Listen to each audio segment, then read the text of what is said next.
Molly for coming. So this is Molly Stewart. She's a licensed clinical social worker and is the Mission Services Director at the Cancer Community Center in South Portland, a post she held since September of 2014.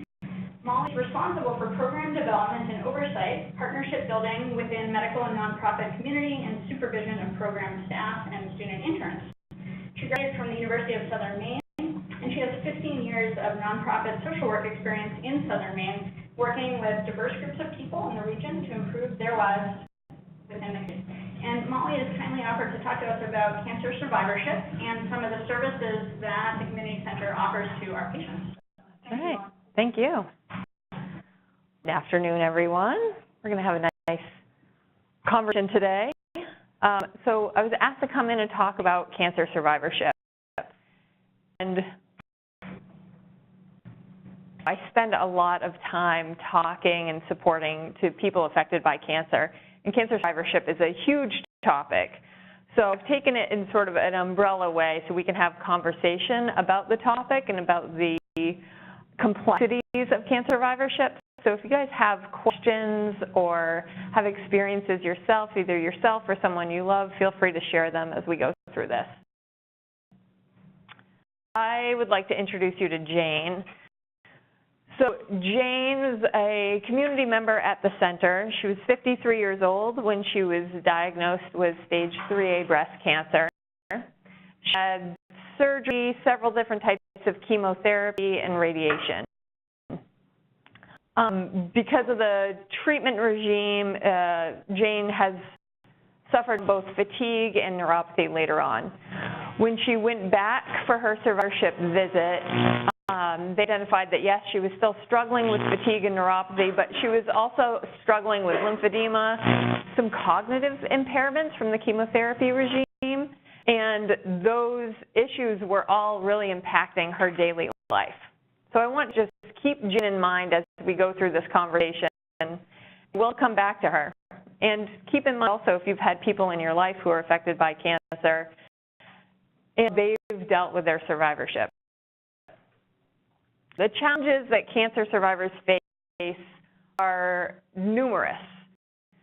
I mean, go from really unmet physical, psychosocial, practical, and spiritual needs. You know, it's like we could spend a whole afternoon just talking about those issues. And research is really still continuing to develop on the issues that survivors are challenged with. And what I'm sure you all are aware of is that treatments have greatly improved over the last 20, let's say. And so the number of survivors continues to increase dramatically, and the longer people are living longer as well. So we're running into the fact that people are living longer after cancer, after more complex cancer treatments. That means they're living longer to also to live with more complications, right? More challenges. So I noted in here, this little hand here. All right, the inconsistent coordination of care and communication between oncologists and primary care providers. Any primary care providers in the room? Yeah. So have you guys faced that challenge before, and what has that looked like? I'm pretty new. Always part of that on cancer. I ended up in college with like the patients are fine for a couple of months. Like there's like the occasional spit out that there's okay, or the other CAT scan that wasn't until like months after that patients are seeing that whole experience. I just know this response that I can do. Yeah. And we do see them again. What's transition like the oncology care back to PCP? Because I know the research has shown that that's a particularly challenging point both for the survivors and for providers involved. I think we have a pretty communicative oncology group. Yeah. One patient who went there was told by the oncologist, "I'm your primary care doctor now," and then had a Friday afternoon emergency and called, and so we'll have a tea time, so call your primary care doctor. And I think Zach's experience is very similar. They tend to take over. Yep. Experience has been that patients, when they're seeing oncologists, everything ties back to the cancer. Yep. Everything related to cancer, that's kind of the focus.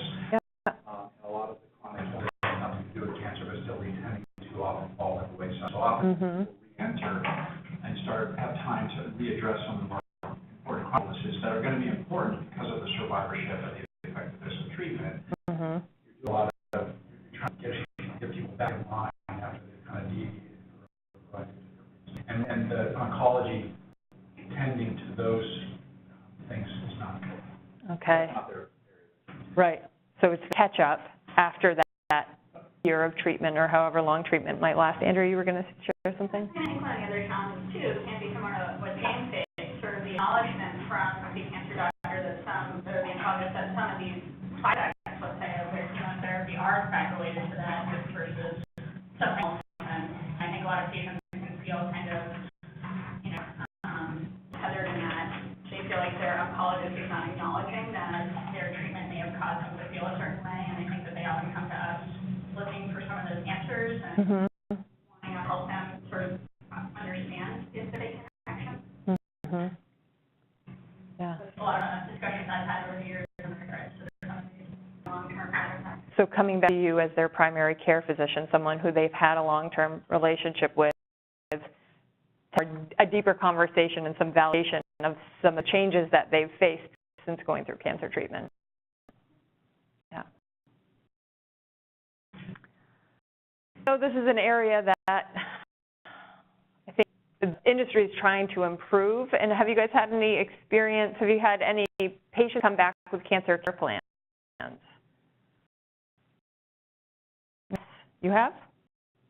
I'm the GYN oncologist. So when the endometrial cancer patients have 1 year follow-up, and they're like, all right, you can go back to your gynecologist. They often come with a exam every 6 months for 2, and then exam every 1 year, and a plan. Beautiful. You guys know the COC is increasing, so cancer-accredited organizations are going to be required to have at least 50% of applicable patients have cancer care plans by the end of 2018. So hopefully you'll see an increase in those care plans. I brought some examples from the American Society of Clinical Oncology. So that is particularly a breast cancer care plan. And those can be very helpful both for patients and providers, and it's that communication tool that can help link that transition from ending cancer treatment into survivorship as we think that. So there's a lot of challenges cancer patients face. I talked briefly about the significant long-term and late effects of cancer treatment, and again, as survivors live longer, we're gathering more information about what those late effects are. And they're long-lasting. And then the complexity of care and the comorbid conditions I think you were talking about. I mean, cardiac oncology is a field that developed in part because of the complexities of cancer treatment and the impact that cancer treatment can have on your heart. So these things will continue to develop over the next years, I'm sure, and with good reason, because what we're estimating is that by 2022, there's 18 million cancer survivors in the United States. So it just grows exponentially the further out we look. This is just 4 years away. So that's a lot of people living as a cancer survivor. So technically, the American Cancer Society defines cancer survivor as anybody who's heard the words, you have cancer. The moment they hear those words, death. They're considered cancer survivors. Now, I work every day and I talk to a lot of people. Some people really identify with being survivors. You know, go on walks and they'll wear ribbons and they really wholly identify with being survivors. Other people do not. People living with cancer as a chronic illness don't identify themselves, and a lot of times, as a cancer survivor. So, you know, in conversations with people, keep that in mind where they're at and how they might identify themselves in relation to being a cancer survivor. But, you know, as we go through this, you guys are bound to see more and more cancer survivors in your day practice. and have to address the complexity of their needs. And we see this a lot. We see people struggling with this a lot. My cancer treatment ended. My friends think I should go back to normal. They think it's over. Move on. And unfortunately, for a lot of people, that's not the case. And through cancer treatment really quickly, things move really quickly for a solid year, 2 years. And when treatment stops, hopefully disease-free at that point or stable, they're left with all the aftermath. And a lot of times people feel as if going through cancer treatment, I had this whole team around me, and then I was told I was done, and now not a lot of people around me to support me, yet I'm left with all these challenges. The survivors continues to come out. This is out of the United Kingdom that found that 1 in 3 people continue to struggle with physical well-being up to 2 years after treatment ends. So, as we find, as this research continues to develop, I think what we're going to find is that people are living really as survivors. It's like those scars, those challenges after going through cancer and cancer treatment will continue on for some people.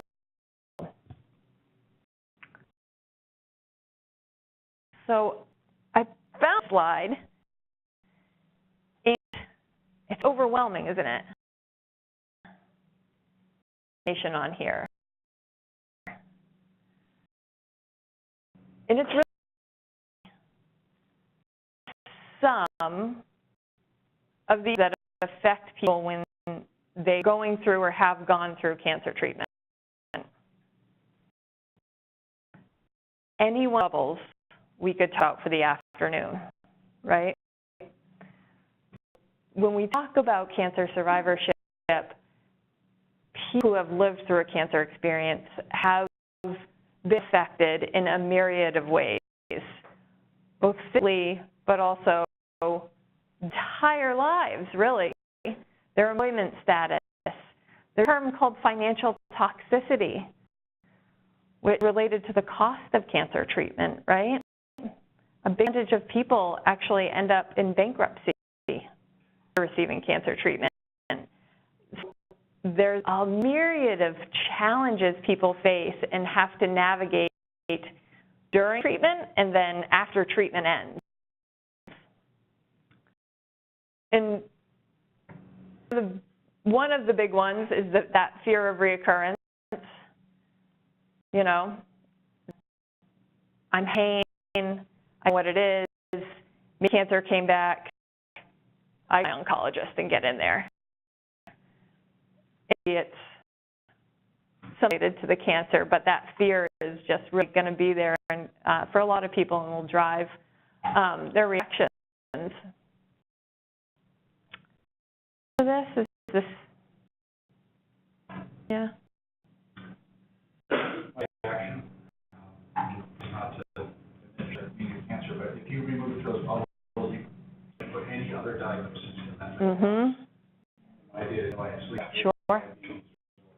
Sure. Yep. I think this was, in fact, these states can have so many offshoots and other things to try to coordinate that care, which is really the primary provider's job. Yeah. Yeah. Absolutely, I would agree with you. As cancer moves towards a chronic disease, this is affecting people's day-to-day lives. And as you guys?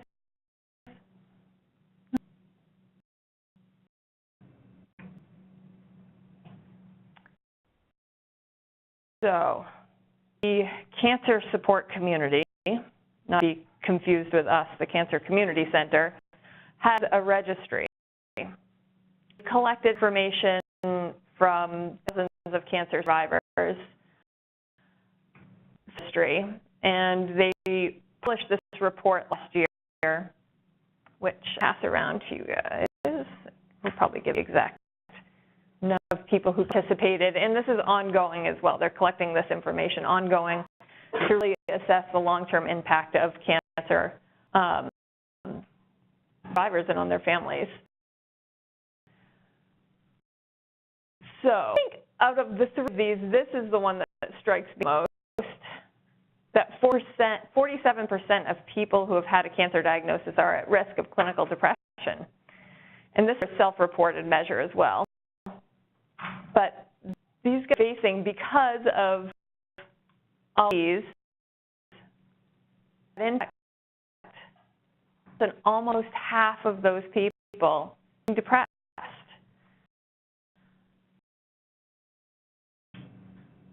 Now, with people with a myriad of challenges, physical, disease states, how do you support people through sort of navigating what they've come in to see you for, or even an annual visit? Somebody's stressed, or you can notice your patient's having some challenges. Maybe a caregiver's facing challenges.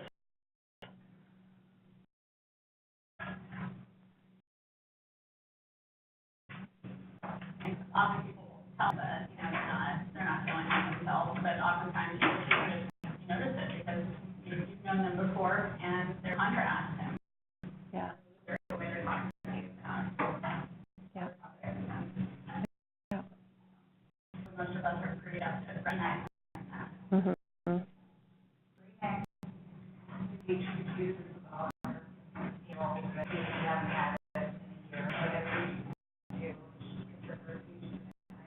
Okay, great. So you're to assess observationally, and then through screening tools, you're really able to find out where people are and then direct them to the support need. Yeah, that's maybe a little more challenging. For everybody. Yeah, getting people to engage in whether it's counseling or to someone about it, that's getting that next step after it's been identified can be hard. Yeah. So one area is where we come in.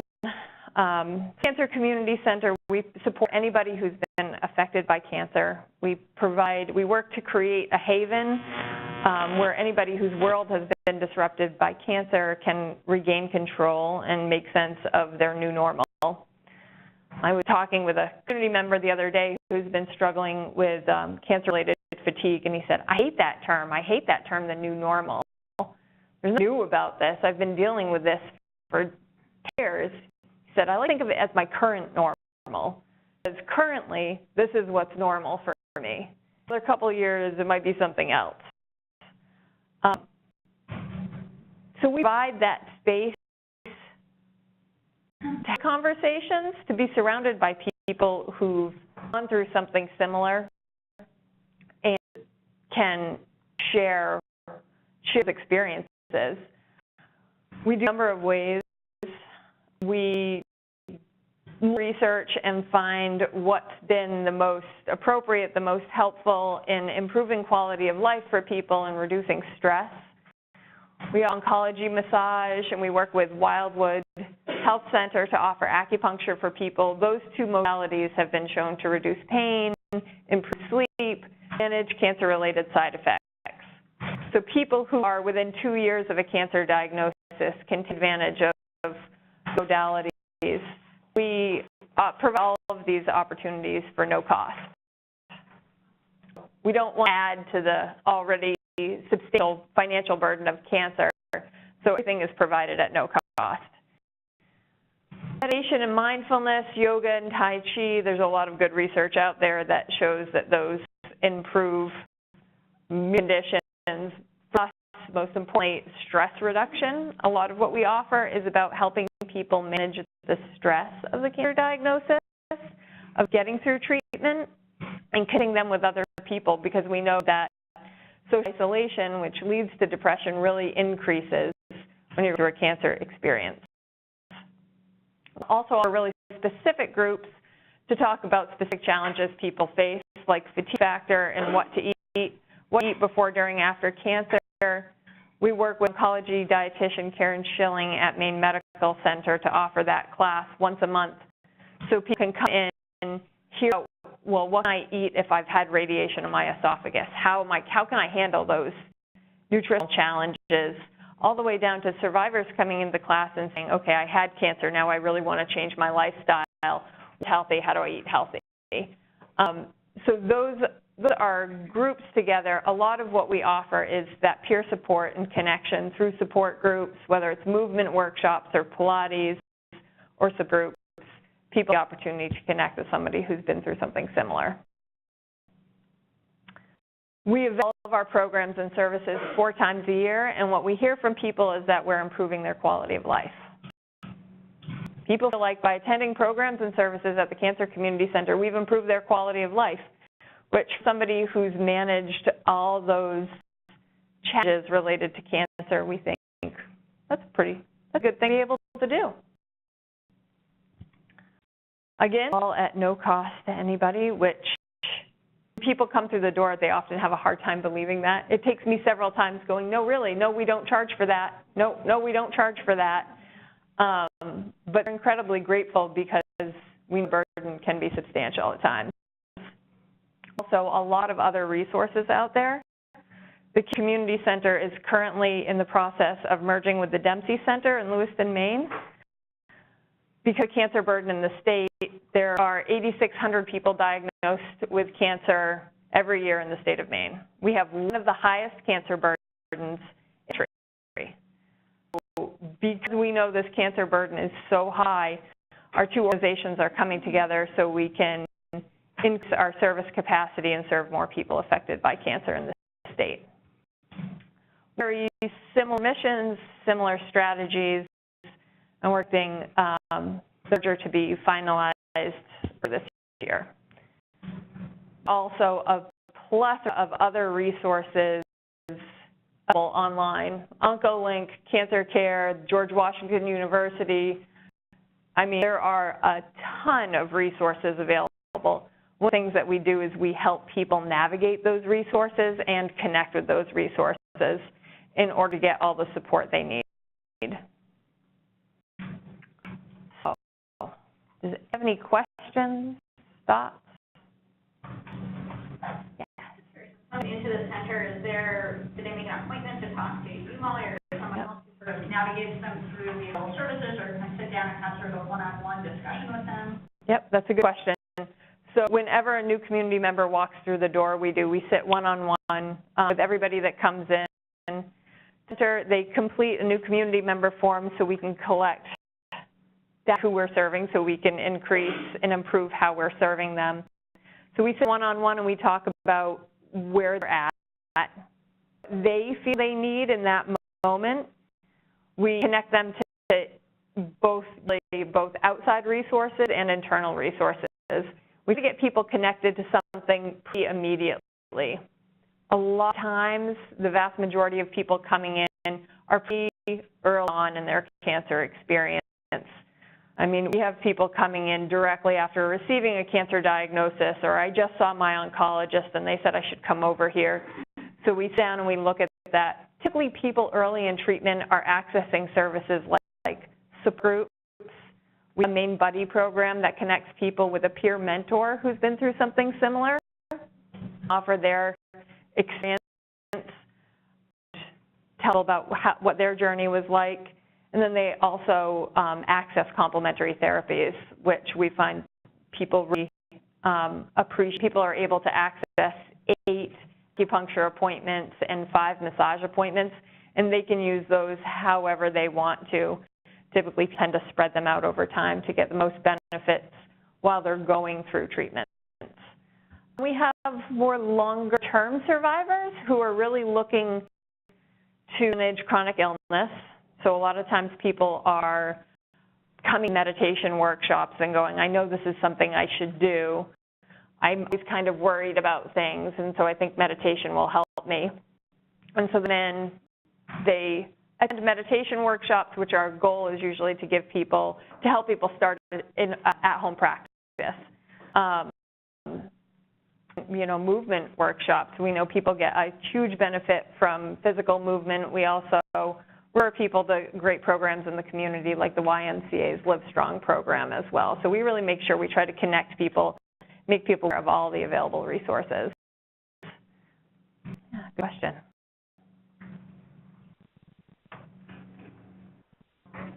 Please. This is Nicole Avery, our Executive Director. Yes, thank you for this opportunity to chat with you today. Molly's done a great job of putting a lot of services into a very small program. We would also welcome you to come by and do a quick tour of the center. That really takes all the stuff that you've heard and really puts it to life.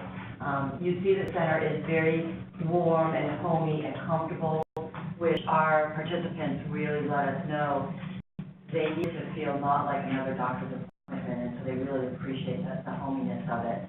And it really gives you the breadth of all the things that we do. We talk about the specialization and that bubble chart that shows all of the things they're dealing with, knowing that the center is there and you're able to send your patients to us, that there are a lot of things that we can take off of you because it's not your specialty and can help find the resources for them. The peer support model is really powerful because if you haven't been through cancer, you can have great appreciation for how hard it is, but you don't really know. And so for us, when we connect someone into a very similar experience, so powerful to folks.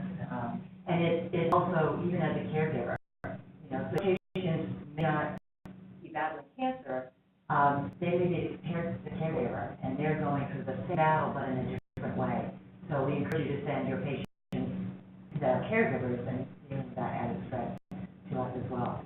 So, but we really appreciate the opportunity to talk with you, because you're some of the best ambassadors we can have. So thank you. Oh.